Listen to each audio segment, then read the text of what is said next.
Hi there, I'm Juliana Carroll, and this is my sister and partner in Coffee and Tech, Lisa Jackson. Together, we are your hosts here at the Coffee Tech Talk Show, exploring anything and everything to do with work orchestration and automation. Good afternoon, everyone. Welcome back to another session and new episode in 2021 of Coffee Tech Talk. As always, I have my coffee and my sister, Juliana Carroll. Say hello, Jay. Hi, everyone. Today, we have a very special guest for you. I know it's been a while, and we're so excited to have this wonderful person who has known my co-host. She is a technology professional on Wall Street by the name of Denise Peters. Say hello, Denise. Hi, guys. Well, we have a lot of great questions for you, and I'm sure everyone watching is interested to hear about your experience on Wall Street. But before we do that, I just want to say to make sure everyone don't forget to subscribe to our YouTube channel, and that's Coffee Tech Talk, and across the board on all of our social media sites, which is Instagram, Facebook, LinkedIn, and Twitter at Coffee Tech Talk. So with that said, Denise, why don't you tell everyone about yourself, what you've been doing the last few years, what you do now, and help us get to know you. Well, I've been in technology for all of my career, really. I started out back in the late 80s, mid to late 80s at Morgan Stanley. And I've probably gone to most of the big banks on Wall Street, either in a full-time capacity or as a consultant. I worked at Morgan Stanley for about 17 years, and then I worked at Merrill Lynch for a couple of years, right before the economic downturn, and then right after, just about the same time when they were acquired by Bank of America. Took some time off because that was a terrible time for everyone, and then got back to work and decided to try my hand at consulting. And that's when I met Jay. We worked in a couple of exciting and cool things at Deutsche Bank, and now here I am. The minute that we met, she became the boss of me. Well, so Denise, how about you tell us, how do you define work? Well, technically, the definition of work for me is the energy and effort that you put into something in order to get a particular or specific outcome, some results, some benefits. So that's technically what work is. But, my definition of work at this stage in my career is to have fun and enjoy what you're doing and get to choose some of the things that you get to engage on. I like that. I think that makes sense, right? At the stage of your career and Jay's as well. I mean, you guys have been doing, you ladies, I'm going to stop saying guys. You ladies have been doing some really amazing things with some amazing companies. And I want to just jump into, like, if people wanted to know how to get to where you are in the technology world, what advice would you give them? I think I would tell them the same thing I say to my kids. I have a college senior who is still sort of, ambivalent about what it is that he's going to be doing. And he always worried about, what should I do, when he started college, what he should do. He was sort of worried about that. And I gave him the advice that just finish what you start. So many people throughout my career who I've met music majors, history majors, all people from all different backgrounds, and they were in technology. They weren't doing anything related to what they went to college or went to undergrad for. So you just never know where life will take you. So my advice to anyone is, whatever it is that you take on, you do it thoroughly and you finish what you start. That is the process where you're going to learn and grow. In addition to that, look for stretch opportunities. It's like any other developmental stage. I say to my young high school freshman, he's complaining of all the aches and pains he's going through as he's moving through that biological phase. moving to the next stage of life, he's stretching, he's growing. So look for those projects that make you feel a little nervous, like biting your fingernails, thinking, why did I take this on? Can I ever do this? This is more than what I expected or imagined. That's the stuff that's going to stretch you and get you to that next level. Yeah, I agree. You have to be I think we've talked about this before, Lee. You have to be brave, right? More than anything, more than anything, you have to put your time in, be persistent, be resilient, be brave. Take on things that you're not quite sure how you're going to totally deliver. I mean, Denise, we said yes, right? And then we had meetings and meetings and meetings. And then after everybody left, we powwowed. I still remember way into the nights, and they kept giving us more and more and more. So, yeah, I mean, listen, everybody have their own challenges, right? When you're young, you have a challenge. When you're female at Wall Street in late 80s, early 90s, that was a challenge. But I agree with you, just keep on doing what you want to do and be a little bit brave and stretch. Definitely. Yeah. Great advice. Definitely great advice. So what do you enjoy most about technology, about what you do? The people aspect of it. I remember, Jay, even when we worked together, you were the technical mastermind. And the reason why we worked well together is because I was sort of the organizer, pulling the people together, making sure things get done, making sure everyone is on task. And that was a good pairing. You were talking to the experts within your space to figure out and build solutions, and it was our job to execute on that. So the people aspect, working with people to get things done, that's where I get fired up. I love to coach, I love to mentor, and I just have a highly collaborative work style. And so that interaction with the people, that's the part where that I enjoy the most. Which you brought a good point, right? Going back to the question before about how you get to be where, how do you succeed, right? You got to find good people, and you can't be scared of good people, especially when they're stronger in areas that you're not. You actually need them the most, right? So, and then we learn from each other. I mean, I learned how to be braver around people. So, the later stages, you were running with some technical stuff on your own. Yeah. The things that you set up, after you took on your next big challenge, we kept the lights on. And so I definitely learned a lot. And that's what people have to also understand. I'm not the most technical person. For someone who spent their life in IT, I focused more on the project management side, developing the business cases, going to ask for the money and being able to justify how that money is going to bring some sort of return, benefits, help them to get the results they're looking for. So, and then organizing, managing, tracking, and reporting on the work. So I'm not the SME, I'm not the subject matter expert that really have that depth of technical ability. I have more of a breadth of technical capability that you need to have in order to be effective as a project manager within this space. So you're right, Jay. I tell people all the time not to be nervous. Don't be worried. You know what your strengths are. You don't need anyone to tell you. Your manager who's evaluating your performance will try to tell you all the great things you do and the things that are wonderful about you. Those things you already know. So tap into those strengths and try to create a niche for yourself so that you can leverage those strengths to truly excel. Don't try to be something you're not. Stay in your lane and focus on those strengths.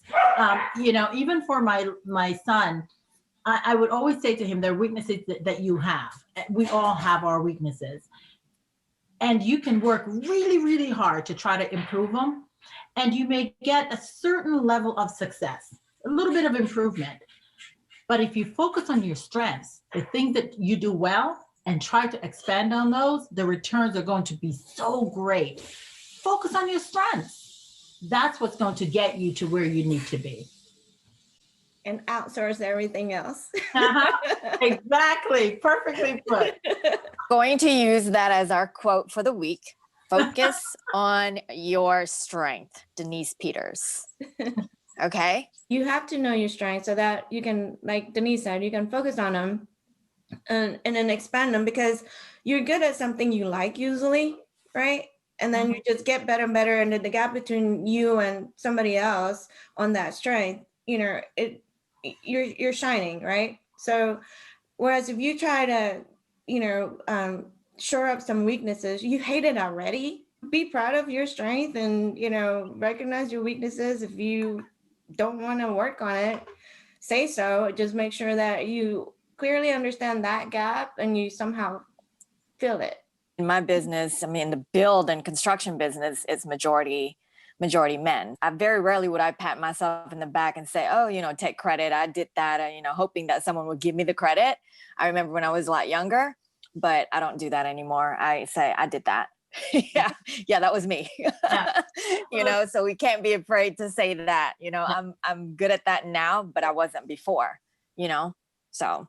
Yeah. Okay, so next question. So challenges. What would you say the biggest challenge that you have going on at work that you can think of, and how you solved it? It's sort of along the same vein as what we've been talking about, and I still suffer from it even today. Not speaking up, and specifically not voicing what you want, what you need in order for you to be successful. And you're right. I think we run across that problem in the female population more than we do within the male population, right?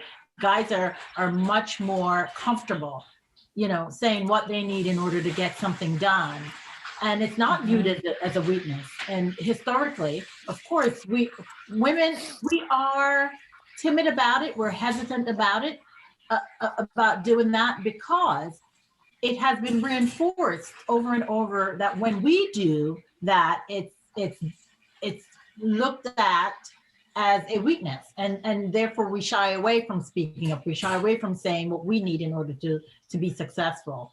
As I've gotten older, I'm less inhibited, and I'm more comfortable with indicating what I need in order to get something done and speaking up. Like you said, Lee, sitting in the room, being the only female, sometimes being the only minority person at the table. There's so much going on in your head. You want to be a part of the conversation and you hold yourself back, and at the end of it, you could just beat yourself up. Why didn't I say that? Someone might think that it was not important or it wasn't a worthwhile contribution. So you shut yourself down even before you get started. And that, I would say, is one of the biggest challenges that I've had to deal with personally. Internal challenge, I would say. There are a whole host of external challenges, but I don't think we have time for that. But in terms of something that I could control, that has been a challenge. And although I've, made a lot of improvement because I just made a decision to do things differently, it still creeps up on you. You still hesitate, but much more comfortable with speaking up and contributing, regardless of what anybody else might think about my contribution. How did you get there? And I'll be honest with you, it's something that I recognize. Every time I would walk out of a situation and I would say, man, I should have said that. Or after someone made a similar comment and everyone found a lot of value in it or thought that it was profound or what a great idea. And I'm thinking, geez, I wish I had said it. I was thinking that, and so I made a decision. And I said, I'm not going to do this anymore. I'm going to allow myself to speak up. Even if it's one comment, I am going to make it before this meeting is over. And you start there. And it just grew. And after a while, it's not something you have to think about anymore. It just happens naturally. And in the beginning, you're sensitive to the feedback that you're going to get, or even just the response of others. And after a while, you don't care anymore. You knew you had something important to say, and you've said it. If they want to receive it, they can. If they don't, that's their choice. But so that doesn't bother me anymore. But you start small. You just make a decision that you're going to do something outside of your comfort zone, a single thing for that day or for that meeting, and then you build on it. So intention is really important. So when we all talked about, how do you get out of that space, out of your comfort zone, and take those sort of risks, to engage a bit more. Jay, you touched upon it when you said awareness, because that is exactly what it is. You have to be self-aware, right? You know exactly what you want to do in order to meet some new goal you've set for yourself, an objective you're trying to achieve. So it's not just spouting off for the sake of hearing yourself speak. That's different. Your intention has to be clear. And when you're self-aware, you can begin to effectively self-regulate. The key is self-aware, be intentional, like Denise, like you said, but also forgive yourself, be authentic and be forgiving to yourself, right? So, like what Denise was saying, be yourself, be authentic as a part of it, and then be intentional, say things to progress something that you're trying to achieve.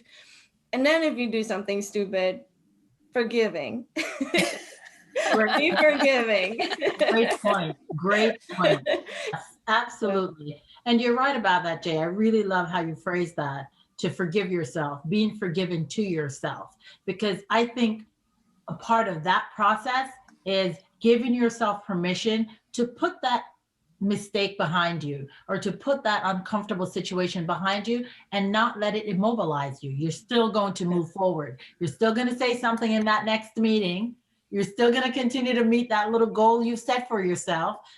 That forgiveness process is putting it behind you and moving on nonetheless. So Denise, you mentioned that you, as the project manager, you get the money, right? You're the one that get the projects funded.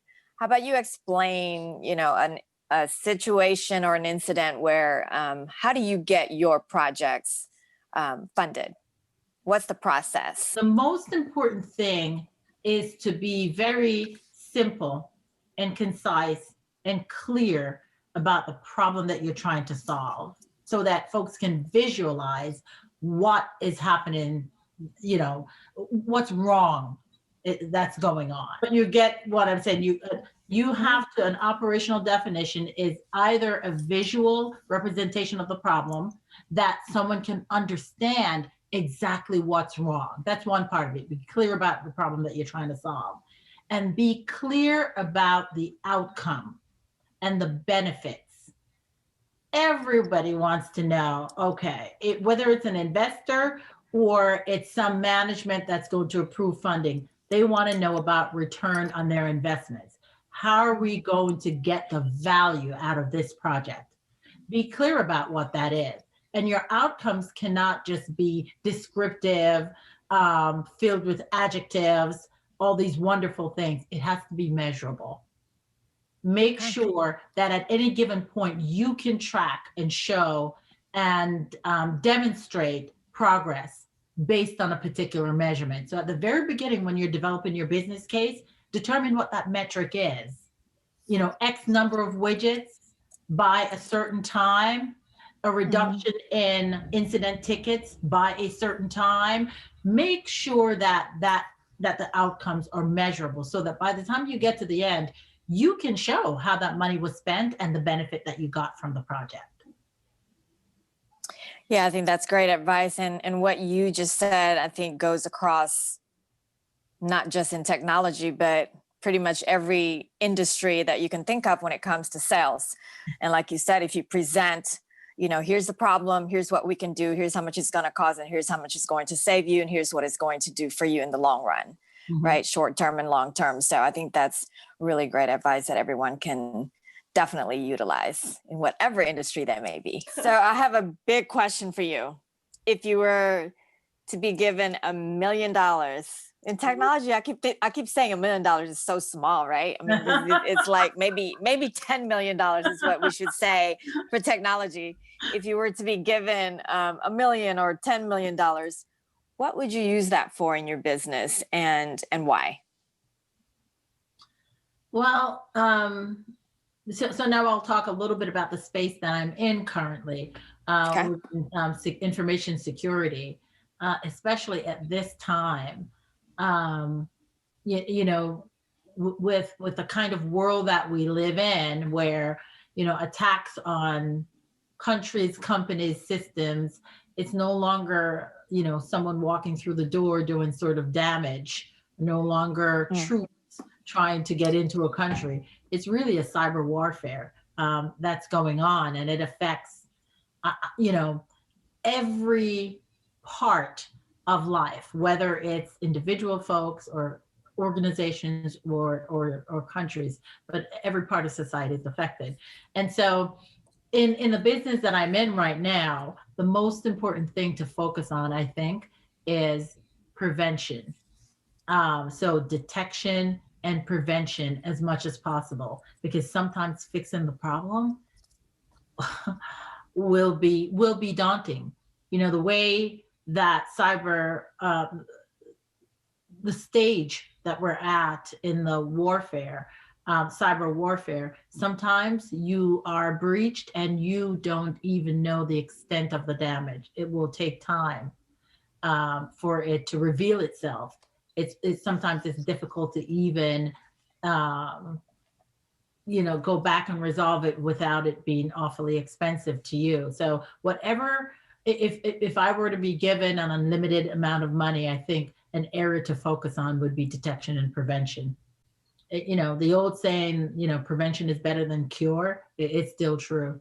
It is everyone's responsibility within an organization to protect that organization. So you might not be able to say, this is the best tool, or this is the best software, or this is the right approach for us to take. But what everyone can do is to follow the rules, follow the guidelines, and do what they need to do in order. All of the tools that we've been given to protect ourselves and to protect the organization, it's just as important. Your role in complying with those requirements is just as important as the folks who are putting the solutions in place to protect us. What are you passionate about? It's very simple. It's not any one specific tangible thing, but it's growth. You know, I'm one of those people who I thrive on change. And if things stay the same for too long, I don't feel like I'm advancing. I don't feel like I'm growing. And I get, you know, I get the itch to get involved into something new. And then I start to look for different ways. And sometimes it's not just professionally, right? When I get the itch, if there isn't an opportunity professionally to try to go after something new, I examine my personal life to see what else, you know, is there something I can change? Is there something I can do? Something I could make more, you know, interesting, more efficient, you know, just something that can enhance not just my life, you know, but my children's lives. You know, what else can I be doing? We have a certain amount of time, especially when it comes to, and this is more tied, you know, to profession, but when it comes to those years of high earning power, right? You have to try to maximize those years, not just for yourself, but so your kids don't have to start where you started, you know. Then what was the point of all those years of working if it was just for you to have some nice things to eat, wear, and sit on? You know, it has to be for more than that. You know, Sure. and there are people who don't necessarily have children, but there are a lot of children that you can still affect their lives. Yeah, I agree with that. So, Very well said. If you were given $1 million outside of work, what would you do with it? Oh, outside of work, what would I do with it? You know, I would want to do something, and listen, whenever I get money, I first think of, okay, what do I need to put away for me and my children?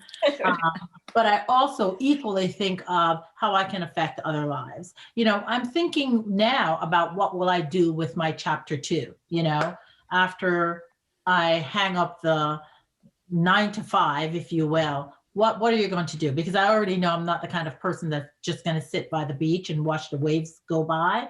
I need to be engaged. I need to be involved. I need to be active.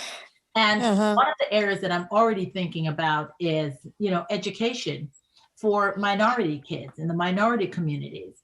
You know, things that they need to learn and understand early. I'm not talking about high school children, you know, elementary school children. What are some of the things that we can do, tools that we can provide them with today, just to help them become more aware and prepared and ready for life? Because we can all get to the same destination, but some of us are coming from so much farther away, and it takes longer, and it's a harder grind. So I really want to think about what I can do to make that easier for, you know, the next generation that's coming up. And I'm focused on, of course, the underserved communities, minority children. That's awesome. I've been working with a very good friend of mine who is all about juvenile justice, the juvenile justice impact. And so we work with kids that are in the underserved areas, you know, youth kids, and we do a lot of prevention programs for them. And part of that, along with my company, we help them. And we're going to be taking a few kids and sponsoring them and taking them to the beach and clean it up and pick up plastic, you know, things like that. And doing like a monthly youth talk, you know, for these kids here in North Las Vegas. So I totally understand what you're doing. So yeah, you know, I think we all should have a purpose. And I mean, everybody's purpose is different. And I feel like that was my calling. And that's something I want to continue, you know, when I think chapter 3 of my life, chapter 4. You said chapter 2. I think I'm on my chapter. You know, I was trying to write certain things. I was like, chapter 1 is this chapter. I might be at chapter 7. I don't know. But that's fantastic. Yeah, so that's my next chapter, whatever chapter number it is. So I'm selling ice cream on the beach. I know you are. And I'm watching the waves go by. So No, and then you're gonna see me on the little ship with the kids and other people. We're like pulling trash out of the ocean while you're over there selling ice cream. And I'll bring you some ice cream. Okay? Ice cream. We've been doing that too, Jay. I'll be doing that with you as well. Right. All right. So Denise, I've definitely enjoyed talking to you today. Thank you for being here. If people that are listening, those that are listening would like to get a hold of you, how can they get in touch with you? Can they connect with you on LinkedIn? Do you want to give an email? What's the best way? Yeah, LinkedIn is the best way. I definitely, you know, I'm always on it, and I definitely would encourage folks to connect with me through LinkedIn, and then we can take it from there. Before you leave, I need to do a little bit of housekeeping. Everyone out there that are listening, please make sure that you connect with us on all of our social media, sites, which is Facebook, LinkedIn, Twitter, Instagram at COFFEETECHTALK. And if you have any questions, you can email us at connect@coffeetechtalk.show. And don't forget, if you want to connect with Mrs. Denise Peters, you can connect with her on LinkedIn. And other than that, anything else, Jay? See you next time. Thank you, Denise. Take good care. Until next time. Bye-bye.